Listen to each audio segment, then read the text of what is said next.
The more you care, the less they want you. Yeah, harsh, right? But if you've been chasing her, texting her good morning every day, waiting by your phone for her replies, giving her compliments she didn't ask for, and somehow she's getting colder, not closer, you start wondering, what am I doing wrong? I'm being good to her. I'm showing up. I'm available. Isn't that what women say they want? Here's the truth most men don't want to hear. Being available isn't attractive. Being predictable doesn't excite her. And being overly nice? That doesn't make her love you, it makes you invisible. Now, I'm not saying you have to be an asshole. That's not Stoic. But you do need to understand something deeper. Women are wired to chase strength, not softness. Desire comes from distance. Respect comes from restraint. And when you hand over your attention like candy, she stops craving the taste of you. In this video, I'm going to show you exactly why this happens and how to flip the dynamic without playing games, without lying, and without losing yourself. We're talking psychology. We're talking Stoicism. And we're talking about how to stop being the man she forgets and become the one she obsesses over. Let's get into it. Number 1. Why nice guys finish invisible. There's something quietly devastating about doing everything right and still being ignored. You show up, you're respectful, you tell her she looks beautiful, you check in just to see how her day is going, you respond quickly, you're available, and you never play games. And then silence. Her energy shifts, her replies get colder, her interest fades, and you're left staring at your phone, wondering what invisible rule you just broke. Here's the rule. Effort doesn't equal attraction, and kindness without mystery, without masculine edge, without presence doesn't trigger desire. It registers as safe, and while safety is something women say they want, it's not what ignites them. When a man leads with niceness, especially early on, he sends a subtle message. I'm here, fully open, fully invested, whether you've earned it or not. And that message kills tension. There's no chase, no polarity, no mystery. He's become a sure thing. And in the world of attraction, a sure thing is rarely a thrilling thing. Think about the dynamic. You give her constant access to your attention. You're always one step ahead, ready to compliment, ready to respond. You think you're building connection, but what she feels is emotional saturation. No space, no contrast, no curiosity. So instead of leaning in, she slowly leans out. This is where most men misread the moment. They try harder. More compliments, more availability, more reassurance. But every time you double down on niceness, you triple your invisibility. Because the deeper psychology is this: people don't chase what they already have, and they don't value what's given too easily. Let's say there's a man named David, 42, newly divorced, steady career, kind heart. He meets Melissa, 39, warm and charming. After a few dates, David showers her with affection, texts her daily, tries to show her he's not like the others. But in doing so, he never gives her the space to wonder, never lets her miss him, never holds anything back. Melissa doesn't reject him, she just forgets him. Because David made himself emotionally overexposed before he ever made himself intriguing. What creates desire isn't just behavior, it's energy, it's restraint. It's that feeling she gets when she's unsure of what you'll do next. When she has to wonder if she's earning your interest, not just receiving it by default. That tension is what makes her feel alive. And that's not something you can fake.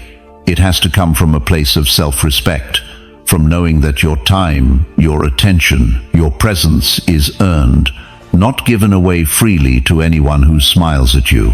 Men who grasp this don't stop being kind. They stop being overly accessible. They stop proving. They stop performing. They let their silence speak. They create contrast. And in that space, a woman doesn't feel smothered. She feels pulled towards something grounded, something she can't quite predict.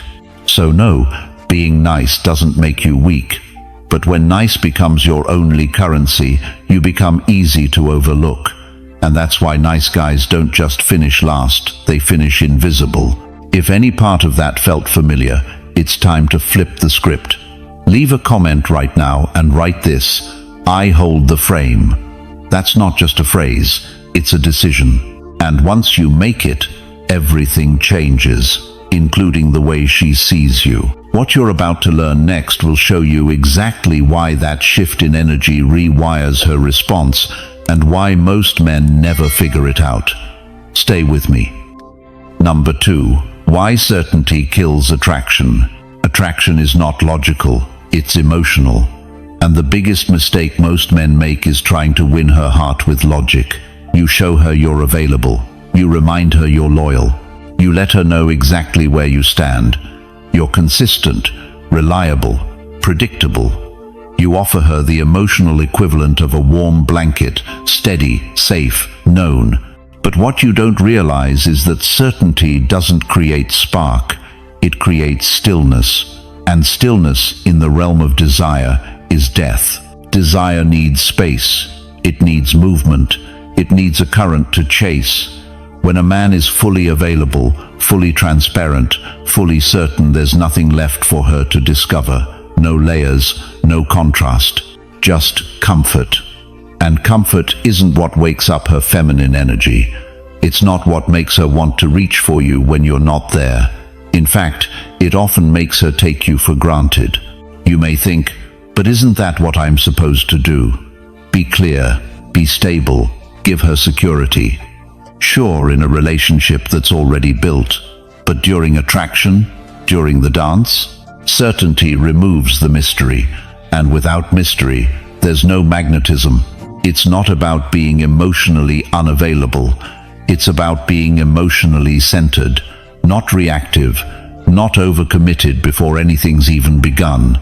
Stoic philosopher Epictetus said, "We should not moor a ship with one anchor, or our life with one hope." That's exactly what many men do with women. They anchor their sense of self-worth in being accepted, being chosen, being enough. But when your sense of value depends on her certainty, you lose your center, and she feels it. Women can sense when a man is trying to lock something in too fast, when he's leading with emotional need instead of personal direction. That energy kills attraction, not because you're not good enough, but because your certainty feels forced. It robs her of the emotional journey. Uncertainty creates space for her to lean in. It makes her wonder what you're thinking. It gives her a reason to explore your mind, your moods, your motives. It doesn't mean being manipulative. It means having a life that doesn't revolve around being chosen. A man with purpose doesn't need to convince a woman. He doesn't need constant affirmation. He's already affirmed from within. Marcus Aurelius once wrote, "The opinion of 10,000 men is of no value if none of them know the truth." You have to know your truth. You have to trust your direction. And if she aligns with that, great. If not, you keep walking. That kind of quiet confidence, that ability to stay rooted while everything else moves, is what women feel drawn to, even if they can't explain why. The irony. When you pull back from needing certainty, you often become the man she feels most certain about. Because you're not chasing her approval, you're showing her something rare, a man who doesn't flinch. A man who doesn't fall apart when things are unclear. A man who can handle the unknown. That's strength, that's attraction. So if you're always the first to text, always quick to reply, always upfront with your feelings, thinking that more certainty equals more connection, stop. Let her wonder, let her think, let her come toward you, not because you're cold, but because you're composed. Certainty makes you feel safe, but it makes her feel done, and done is where desire goes to die. If you've been the man who gave too much too soon, who tried to secure something before it even had space to breathe, type this in the comments. I lead with calm. It's not about withdrawing. It's about anchoring yourself so deeply that her curiosity becomes inevitable. And once you understand how this shift plays out in her mind, you'll never look at attraction the same way again. Don't blink. Number 3. Attention is her drug. There's something intoxicating about being desired. For many women, it's not even the relationship itself that pulls them in. It's the feeling of being wanted, not just once, constantly. Attention is affirmation. It's energy. It's proof that they still have the power. And once they get a taste of that power, it's hard to give up. Now here's where it gets tricky. Most men don't realize how powerful their attention actually is. They give it out freely, casually, endlessly. They confuse it with kindness, with honesty, with connection. But what they're really doing is feeding an addiction and depleting their own value. Let's take Mike, 45, owns a small business, recently divorced after a 17-year marriage. He starts seeing Natalie, 38, fun, witty, a little wild. Mike falls fast. He starts texting her every morning, likes every photo she posts, comments with hearts, shares playlists, sends her reels, calls her just to say he's thinking about her. At first, Natalie responds, "It feels good." She's glowing under the attention, but by week 4 her replies get shorter. She cancels dinner last minute. She doesn't call back. Mike's confused, hurt, and worse, hooked. The more she pulls away, the more attention he gives, thinking it'll pull her back. But what he doesn't see is that his attention became her supply, and like any drug, too much too soon dulls the high. Women crave attention, but they only respect the man who knows how to control it. When you offer it constantly, unfiltered, without discernment, you become a dispenser, and dispensers don't inspire desire. They become routine, predictable, taken for granted. In Mike's case, he thought he was being romantic. What he was actually doing was removing all tension, all polarity, all edge. He gave her everything before she had to ask for anything. There was no build, no chase, no anticipation. And once the attention became predictable, Natalie didn't lose interest in him. She lost the high. It's not that women are manipulative or cruel, but attention activates a part of the brain that lights up like a slot machine. Every like, every text, every ping, it's a hit of dopamine. But like any high, it fades. And when the source keeps flowing, uninterrupted, it stops feeling exciting. It starts feeling expected. A Stoic doesn't withhold to play games. He withholds to protect his energy. He understands that attention is not free. It's earned. Marcus Aurelius said, "You have power over your mind, not outside events. Realize this, and you will find strength." When you're giving your focus to someone who hasn't earned it, you're letting the outside world dictate your value. Attention given too easily is never respected. It's the tension between presence and absence that creates desire. When a woman doesn't know exactly when she'll hear from you, she thinks about you more. She checks her phone. She rereads the last message. That uncertainty, when used with purpose, isn't manipulation. It's magnetism. Mike thought consistency would win her over. What he needed was contrast. Moments of presence balanced with moments of space. Affirmation balanced with silence. Attention that meant something, not just attention that filled time. So if you're constantly offering your energy, your time, your words without pause, don't be surprised when she stops responding. Not because she stopped liking you, but because you removed the reason for her to crave you. Pull back, not out of bitterness, but out of power, out of control, out of clarity. Let your attention be rare, let it be earned, because once she feels the gap, she'll chase the spark.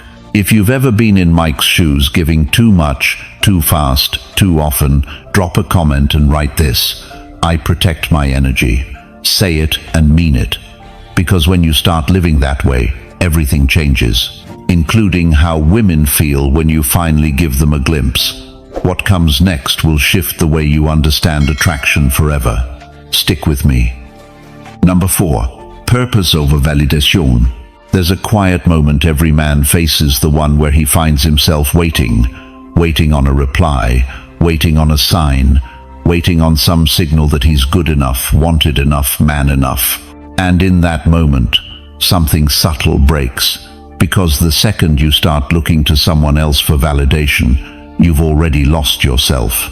Attraction fades fastest when a man puts a woman above his purpose, not because she doesn't want to be valued, but because she doesn't want to be the center of your identity. She doesn't want your world orbiting around her attention. That might sound romantic in movies, but in real life, it's heavy. It makes her feel responsible for your happiness, and nothing kills desire like pressure. When you make her opinion your compass, you drift from who you are. You say yes when you should say no.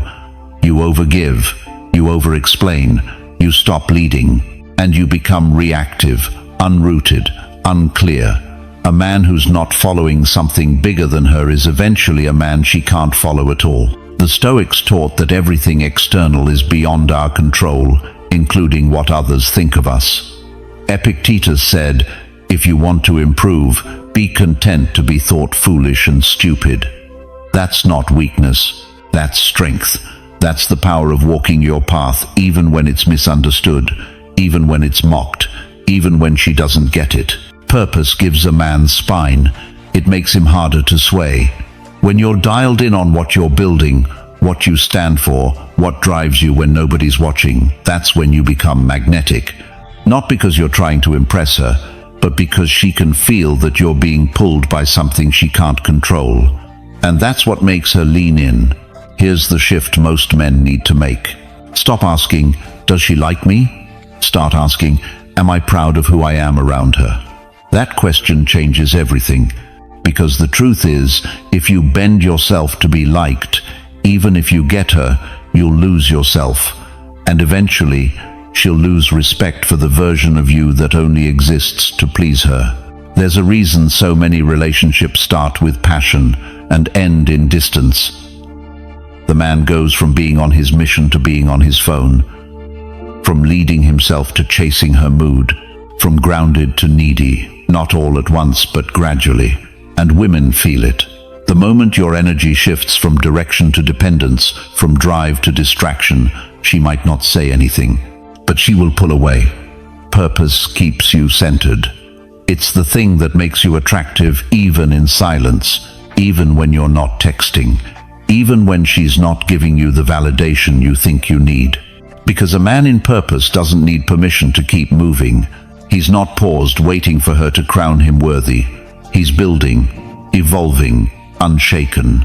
Marcus Aurelius said, "Waste no more time arguing what a good man should be. Be one." And that's it. You don't prove your value by chasing compliments or approval. You prove it by living in alignment, by choosing what's hard over what's easy, what's right over what's convenient, what's real over what's pleasing. If you've been stuck in that loop, checking your phone, needing her attention to feel like a man, break the pattern now. Drop a comment and write this: "I follow my path." That one line separates the reactive from the powerful. And when you make that your default mode, she feels it, even in your absence. Especially in your absence. What you'll see next is what happens when a woman senses that your validation no longer comes from her eyes but from your own. Don't miss it. Number 5. Validation kills respect. Let's be honest. Most guys don't chase women. They chase validation. They want to hear they're good enough, that they're wanted, that they matter. And they think if they give enough, compliment enough, sacrifice enough, she'll finally give them the stamp of approval. But here's the hard truth. The more you seek validation, the faster you lose respect. Because in relationships, value isn't just about how much you give, it's about how much you hold. Let me give you a real-world example. There's a guy named Brian, he's 48, owns a construction business, no kids, never married. He starts seeing Emily, a 1-year-old dental hygienist he met at a friend's dinner party. First few dates are great, fun conversation, solid chemistry. But Brian wants to make sure she knows how serious he is. So he starts sending flowers to her work, He texts her every night before bed. He drops little gifts, not because she asked, but because he wants her to see that he's the kind of man who shows up. The problem? He starts needing a reaction. If she doesn't say thank you right away, he spirals. If she doesn't reply fast enough, he feels rejected. What began as generosity turns into emotional dependency, and Emily starts to feel it. She doesn't feel special, she feels responsible for his self-esteem. That's where things fall apart. You might think you're expressing love, but when it comes from a place of needing recognition, needing to be seen, needing her to constantly validate you, you become emotionally expensive. And women don't stay in situations where they feel emotionally taxed. They pull away, sometimes slowly, sometimes overnight. There's a difference between offering love and begging for approval. One comes from confidence, the other comes from fear. And that fear of being not enough, of being forgotten, of being replaced seeps through everything you do. It's in the double texts, the oversharing, the constant reassurance seeking. And once she senses it, respect starts to erode. Respect is built when a man shows restraint, when he can love without losing himself, when he can express interest without collapsing if it's not returned immediately, when his energy says, I choose you, but I don't need you to choose me in order to keep being me. In Brian's case, what started as strength became fragility. His need for validation made him predictable, weak, not in effort but in energy. And Emily didn't hate him. She just lost that edge of admiration. The thing that makes a woman think, I don't just like him, I look up to him. That's the moment that disappeared. Here's what men forget.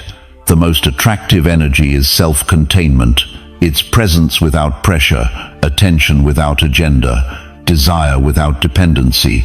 That's what creates pull. That's what creates trust.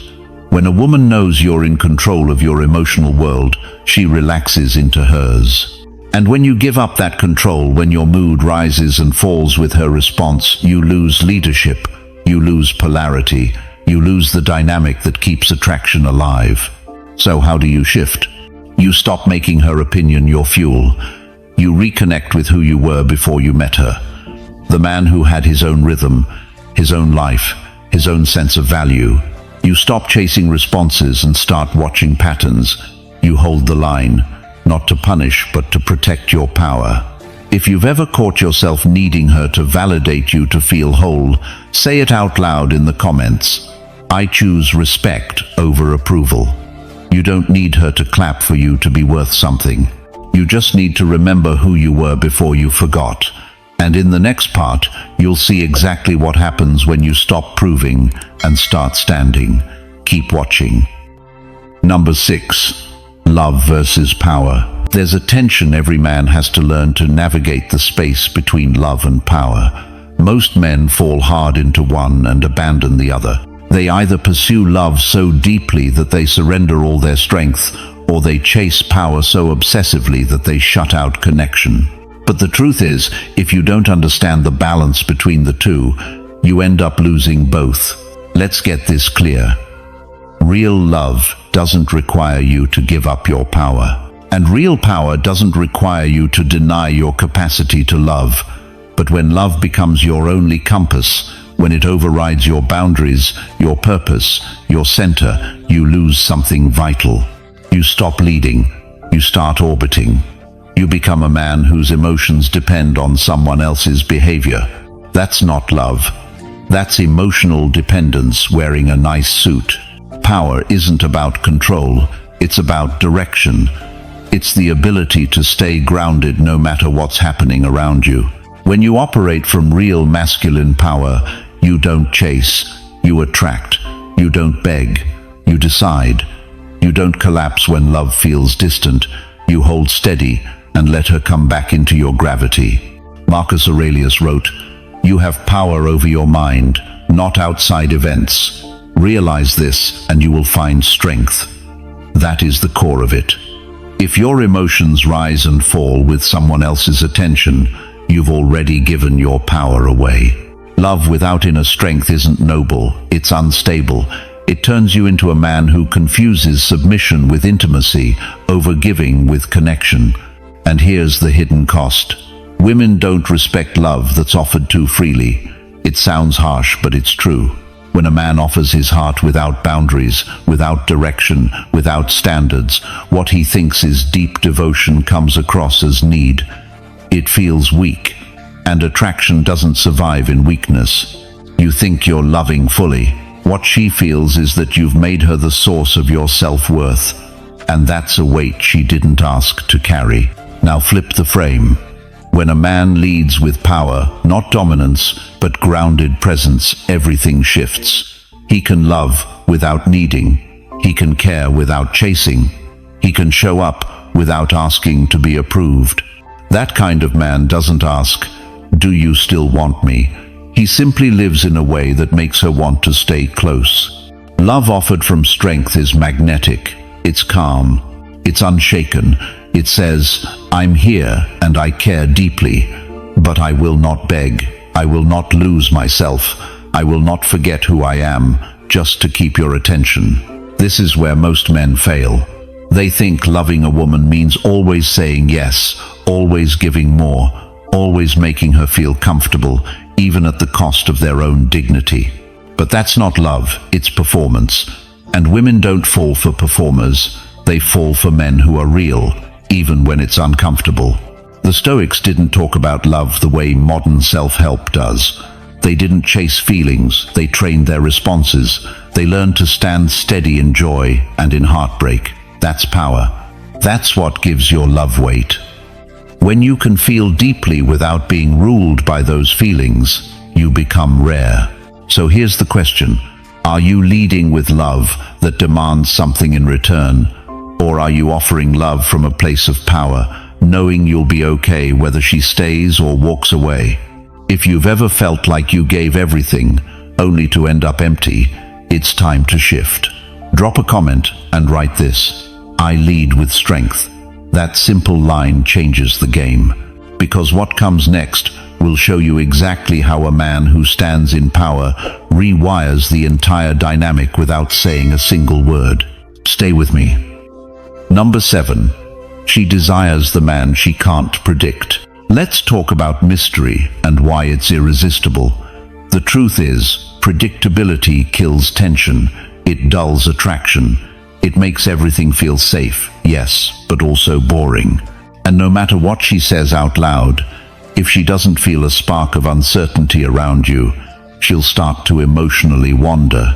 Women are drawn to mystery not because they love drama, but because mystery keeps them engaged. When she knows everything about how you'll act, what you'll say, when you'll text, what you'll feel, there's nothing left to explore, nothing left to chase. Now let's take a real example. Jason is 51, owns a few gyms in Colorado. He's well put together, successful, and emotionally available. He meets Laura, 46, a nutritionist, smart and attractive. On their first few dates, things go great. But Jason makes one key mistake. He lays everything out too fast. He tells her how much he likes her, texts her good morning every single day, always agrees with her takes on politics, relationships, and life. Laura doesn't dislike Jason, but she starts to sense that there's no challenge, no edge, no contrast. She knows exactly where she stands. There's no suspense, no emotional space. Jason thinks he's building trust. What he's actually doing is making himself easy to figure out, and easy to figure out becomes easy to forget. Now, this doesn't mean being moody or inconsistent. It's not about playing games. It's about depth.